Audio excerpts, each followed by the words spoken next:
so loud. Hey, everybody. Welcome.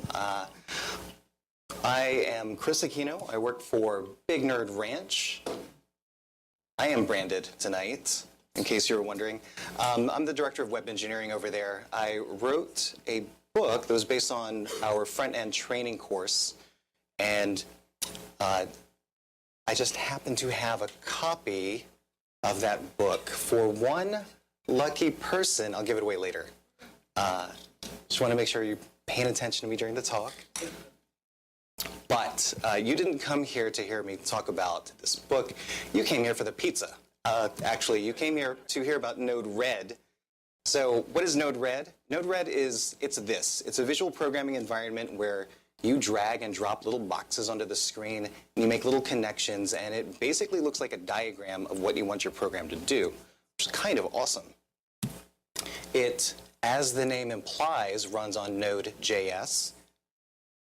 So fantastic. It goes where? Everywhere.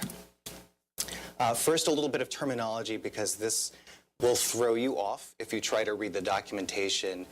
Those boxes are called nodes. Yeah, and it runs on Node. So I don't know why they called them nodes. If you have a collection of nodes, these are referred to as flows. So your program in Node-RED is a flow.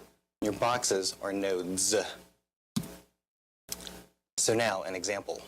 If I can figure out how to switch screens. All right.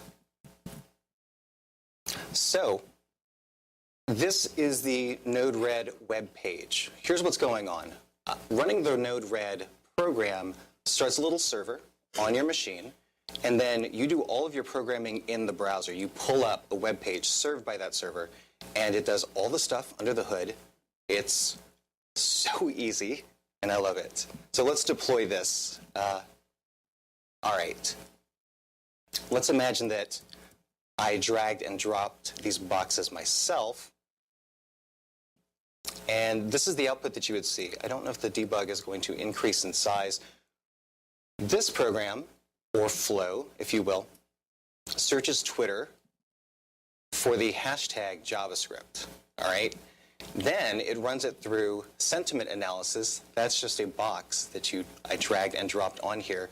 And then based on that sentiment, it's going to filter through and alter the text. It's just going to prefix. I know, I apologize that that's very small. What it says is, this is a positive tweet, and then it's the text of the tweet.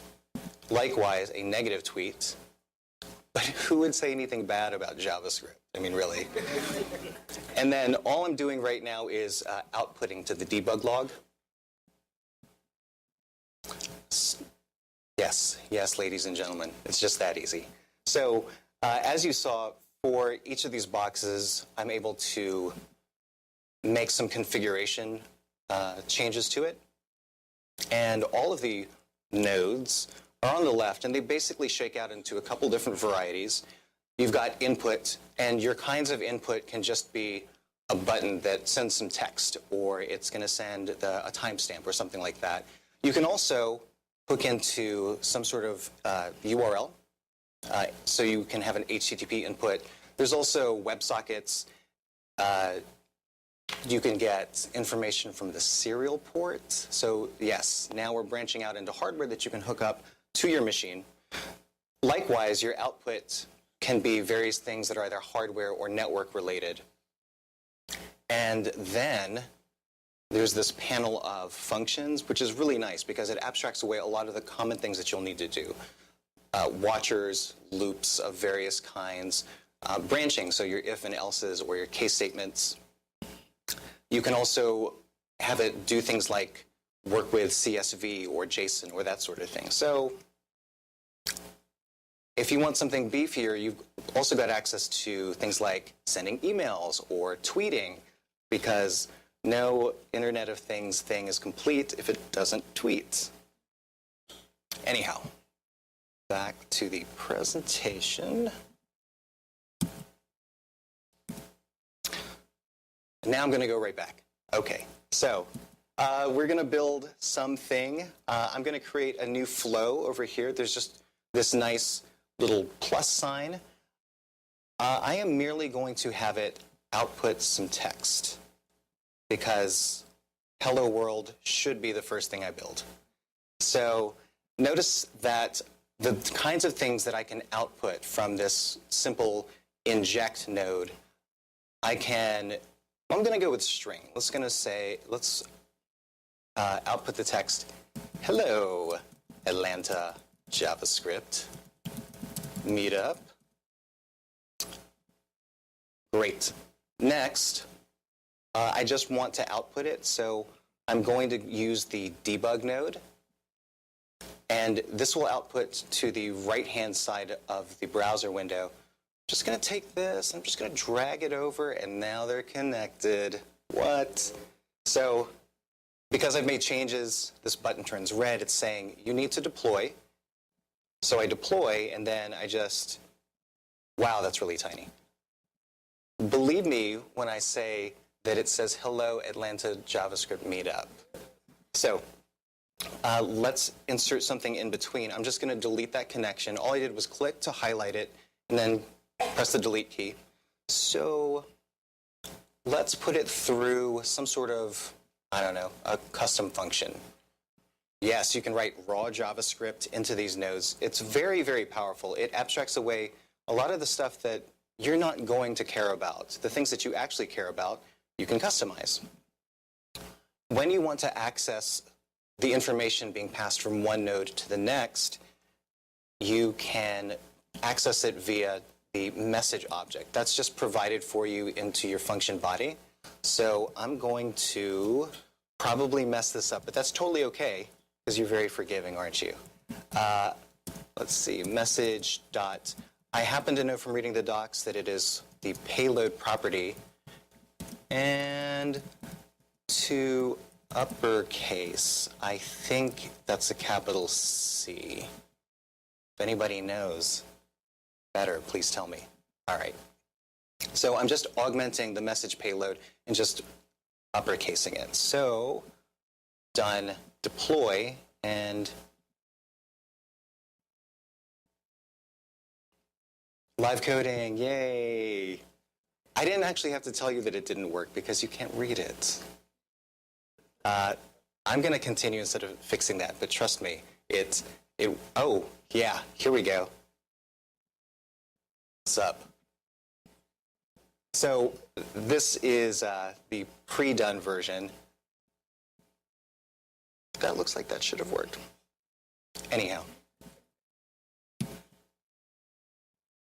Live coding as performance art. Node-RED can run anywhere that Node can. So you can run it on your development machine. You can run it on various cloud services or perhaps a Raspberry Pi. I wonder what we'll be doing later. So if you want to install this on your computer, if you are familiar with using NPM, this should be very straightforward. If you're not, when you use Node, when you want to install packages, you use a command line tool called NPM, and it will do the thing. Once you have installed Node-RED, you simply type Node-RED, and it starts up the server. If you wanted to use a cloud service, these three services, I believe, have some sort of prepackaged, like one-click installer for Node-RED, which is pretty cool. The cloud service called IBM Bluemix, that's actually the group that built and maintains Node-RED. But, oh yeah, more Internet of Things things. Raspberry Pi comes pre-installed, a pre-installed version of Node-RED. So basically, later on, tonight, maybe tomorrow, when you buy your Raspberry Pi, I wish I got commission, then you're going to need to install some sort of operating system. You go to the Raspberry Pi site, and they have Raspberry Pi operating system pre-built images ready for you. You flash it on there, and Node-RED's already available, which is really great. If you've never seen a Raspberry Pi, it looks like this. This is not to scale. They're actually about this big. In a case, it's about the size of a deck of cards. And when you want to do something custom, let's say that the nodes that are provided for you, they're just not doing it for you anymore. You've outgrown them. All you need is to create a couple of files and then drop it into a special folder that your Node-RED install will look for custom things. Let's take a look now at some custom things that I've written. They're really not that exciting. This one is essentially, this is the code that you would have to have a node that automatically does the to lowercase, or I could change this to uppercase if I was feeling loud. It uses the node style like exports, module.exports, and what you want to export is a function. You need for it to accept the parameter red, or you can call it whatever you want. It's just handier to know that Node-RED is going to be injecting things about the environment and the configuration. And inside of here, I've associated a custom function that actually does the lowercasing with a type that I'm registering. So this is all boilerplate. Guess what I did? I went to the documentation, I copy and pasted like all of this, and I just filled in this middle part. You should do that too, because it's a lot easier than memorizing all this stuff. The other part of this is the HTML file, and the HTML file, you don't really need to worry too much about this. All it is for specifying the fields that show up when you double-click a node to customize it. So here, I don't actually have anything happening. It's just a description of what the node does. All right. I will show you the other ones momentarily. I totally did not put that in. Whoa. Those animations must have been copied from another talk I've done. Specifically, there is a talk that I've done a few times called Crafty Bits. And it's where we made some basically plush toys and stuffed Raspberry Pis in them. And the first time I did this, I hand wrote all of the Node.js code and did the talk 3 times, and it only worked 1 of the 3 times. So far, after rebuilding it using Node-RED, it has worked 2 out of 2 times, and so maybe it'll work again tonight, except my talk partner took the plush toys. She's doing something with them, I don't know. Probably making like an army of little plush toys. So just to demonstrate how this works, I will show you the flows for the cat, the mouse, and the server. So it's a game. And the idea is that when the mouse is moving, it sends signals out over the intertubes that is then received by the cat, and the cat starts purring. There's actually an extraordinarily powerful vibration motor that is activated. I will try to rein it in so that it's not too violent. The mouse is equipped with motion sensors, and it's a lot cuter when it's in the plush toy. It looks like a bomb.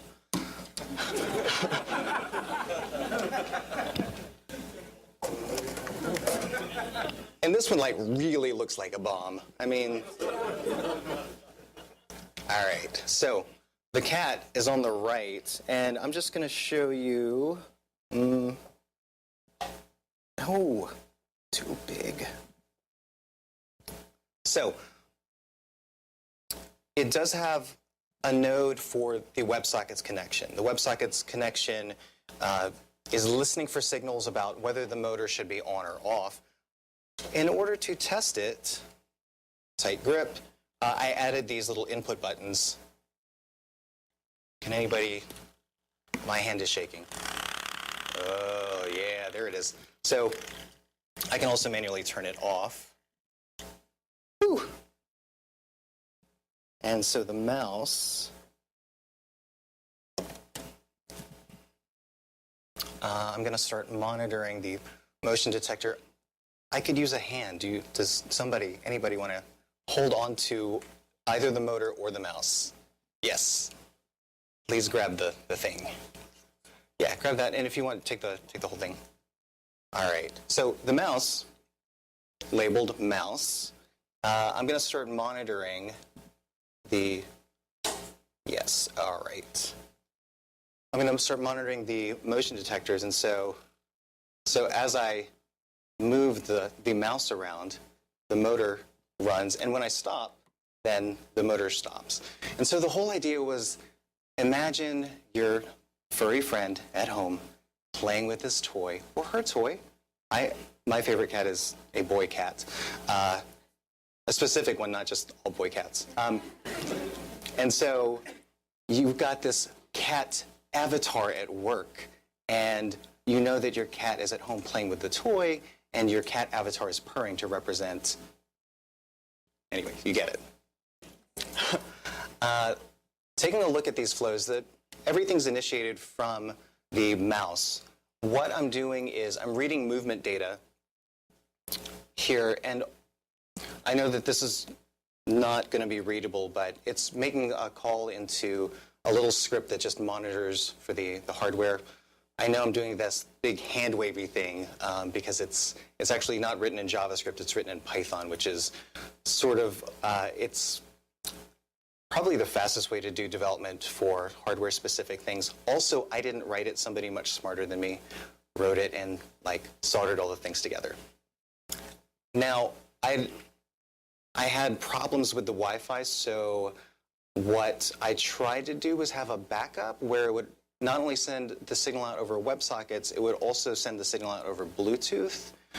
That kind of failed, but what was important was that I needed to format the message. I wanted one message sent over 2 channels, and when they arrived at their destination, I needed for the destination to be able to tell whether or not something was a duplicate message. So I wrote just a function that attaches a timestamp to the on or off message.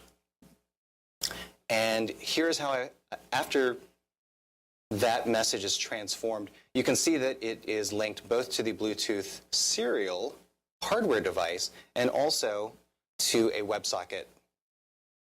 And the WebSocket is literally just my Mac.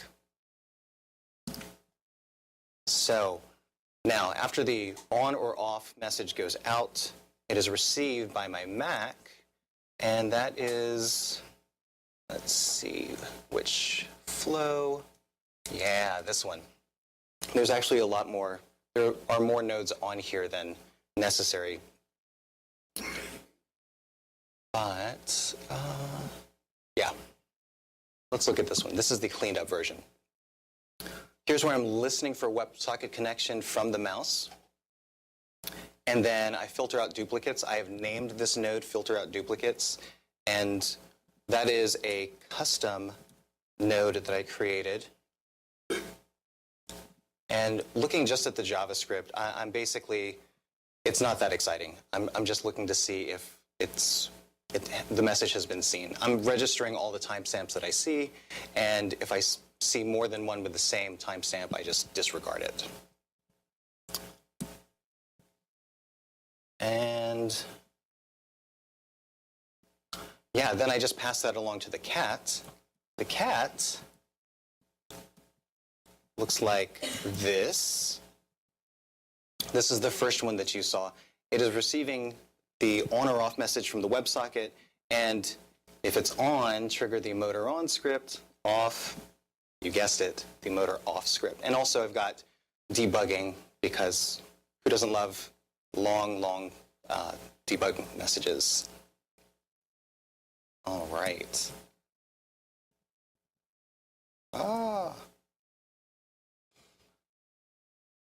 Okay. Now, you won't want to handwrite all of your custom stuff. You'll want to find nodes that have been written by the community. One place to look is flows.nodered.org. That site is actually really great. You can search for, just about anything, and somebody has already written either a node for it or an entire flow demonstrating it. It's really fantastic. That's how I was able to figure out the Bluetooth communication. Also, there's a longer tutorial written by, Rick Waldron. This is really great because he takes you through the steps of doing more with your Raspberry Pi, like hooking up a light, using a messaging server out on the internet so that you don't always have to have your own laptop with you when you want to do an Internet of Things thing. But in general, the Node-RED documentation it's really fantastic. I do recommend it. And it's a lot of fun. There are a lot of headaches that are just out of your way when you want to start toying with physical computing. All right, thank you very much. That's basically the end of my talk. If you would like to know more, you can come talk to me. Also, we have an upcoming training. This is based on the book. In the future, in 2017, the co-author, or rather my co-author of the book, will be teaching that class. All right. Who has questions? Yes? Work with third-party modules. You can totally just NPM install those in your project that uses Node-RED, and you can use them either in your custom nodes or in, yeah, that's where I would go. If you need to drop down more low level, you write a custom node. So the node module, Node-RED directory, actually. Yes. Oh, you get a book. Yeah. So there actually have 3 books. Wait. Woo! Yeah, I can. All right. Who else has a question? Yes.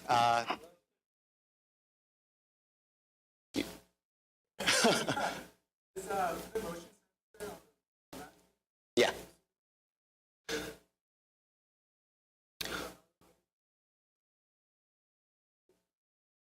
So it can be written in JavaScript. It was not written in JavaScript. If you wanted to write that in JavaScript, you would npm install Johnny 5. And then this tutorial actually tells you all about using Johnny 5 with Node-RED, which is pretty great. But because I was short on time, I let the other guy write the motion detector code in Python. Well, if you go to the Adafruit website, that's another excellent resource. The Adafruit site, basically all the tutorials are in Python. So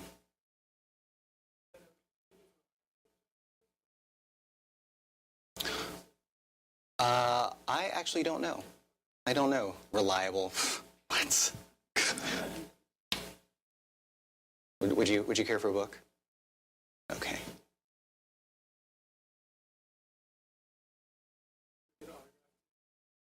Maybe. I actually didn't write that one, but I'm happy to autograph it. Okay. My coworkers would love that. All right. So, last question, or last prize. You can ask more questions. Do you have any experience using the touch screens with Node-RED, like any of the add-ons? I got the touch screen recently. It's just because I hadn't spent enough time on it. But when you mentioned, a lot of weird stuff comes up. So I was wondering if you had any experience. Not yet, but I would love to deck out my Raspberry Pis with touchscreens and, yeah. No, we should talk. We should, hack on that, just for funsies. Okay.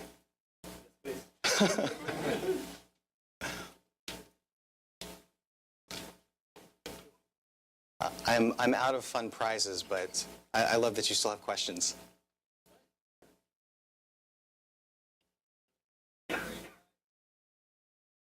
Oh, I believe that it will work with the Raspberry Pi 2 and definitely the 2 and the 3. I don't know about the original Raspberry Pi.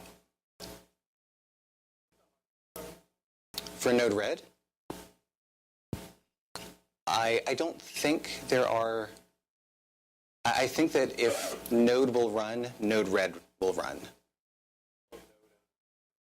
Have you? All right, the Pi 0, 2, and 3. And so the Pi...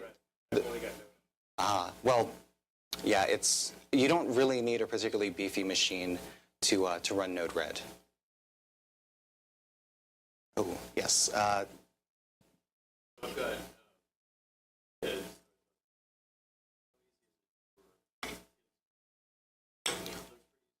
Yeah. Yeah. For the basic stuff, I mean, and there are a lot of things available. If you look at the panel to the left, there are so many things that are just, again, like made available to you. I think it would be perfect for somebody who, maybe a text editor and terminal is a little intimidating. So any kid of any age, I think, as long as they can, handle the mouse, I'm pretty sure that like babies who are able to use iPads aren't far off from being able to code things in Node-RED.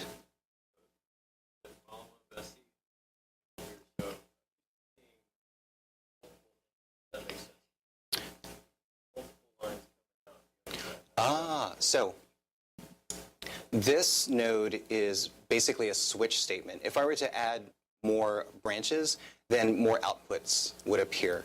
And so I'm wiring from the various branches to other nodes.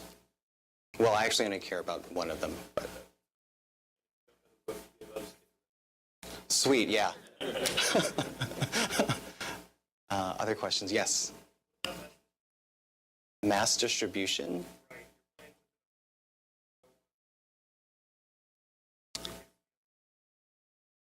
Oh, okay. So what you can do is you can essentially lock down the server so that it's not easily discoverable, or it only responds on a particular interface such that you could make it so you have to plug in. It's not on the Wi-Fi. The IP address of the Pi on the Ethernet port. So that's an option. But the Node-RED docs have an entire section about security, which I haven't read, but you should. Yes?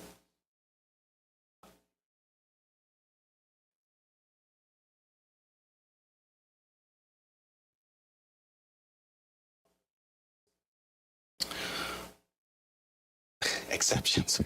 Whoever encounters this. I see that there's a catch input. You know what? I actually don't know. There we go. So, not having used this before, but merely reading a little bit here, this thing can do things with your errors that are caught. So they have a node that does it, but I can't tell you how to use it. Yes. Oh, awesome question. So let's. Oh, hang on. I'm going to delete that. Redeploy, and I'm clicking the hamburger menu in the upper right. There's an import here. I can import from clipboard or to the library. Let's see. I would like to export, so I'm going to select all the nodes. I just did a Command A, though you could easily select like so. You can export, and I'm going to export to the clipboard. Now I can export to the library. That just saves it to a file locally on the machine. This is my program, this JSON blob here. It's tiny. This is, well, relatively tiny. But you can take this and you can post it to the internet. You could tweet some of your flows, and somebody else could copy that tweet, paste it into the import window, and that's the program. They have a copy of your program. Now that will work for the the person who's copied it and imported it to their Node-RED, only if they have all the nodes. If there are custom modules required, you should probably mention that. But yeah, it exports to JSON. You can import from JSON. It's really, really nice that way. Yes.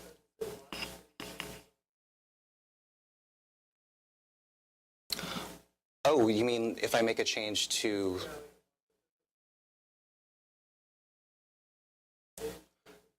You don't. It notices immediately, even if I just move one of the nodes, it will tell me that I need to redeploy, even if I hadn't made a change. So,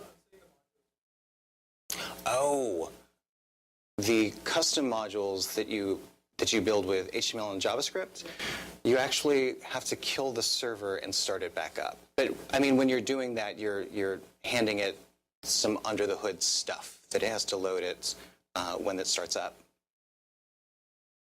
Yes.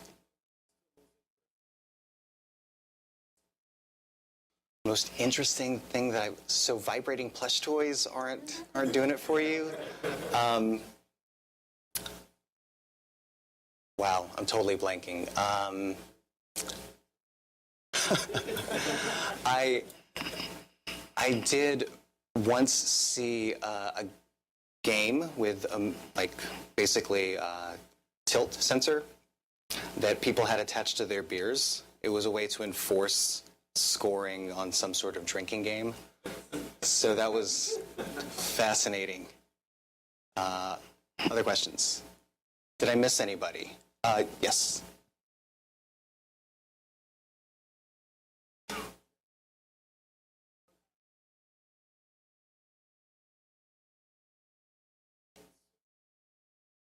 What sorts of applications can Node-RED be used to build?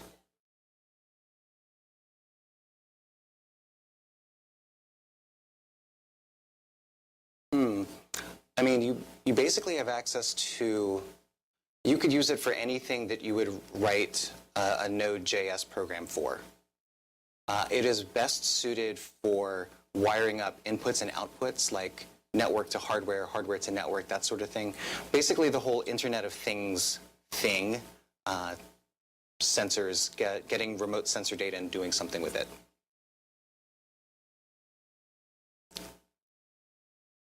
Okay, thank you very much, everybody.